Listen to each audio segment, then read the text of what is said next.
রাতের বেলা দেয়ালের পাশ থেকে আওয়াজ আসছে, এই দুধে পানি মিশাও, দুধের মধ্যে পানি মিশাও।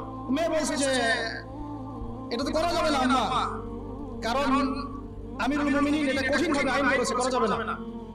তখন মা বলছে এখানে কি আমিরুল মুমিনিন আছে নাকি, ওমর কি এখানে আছে? তখন সেই মেয়ে বলছে ওমর নাই, তাতে কি হয়েছে, তার রক্ত আছে। সুবহানাল্লাহ।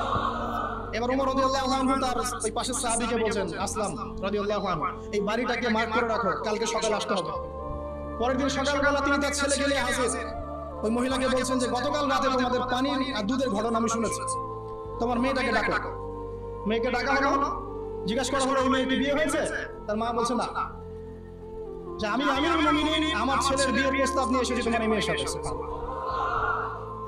হিস্ট্রি অনেক কিতাবে আছে যে এই মেয়ে পরবর্তীতে এই মেয়ের গর্ভ থেকে ওমর বিন আব্দুল আজিজের যে লেগেসি এটা বের হয়েছে, তিনি আরেকজন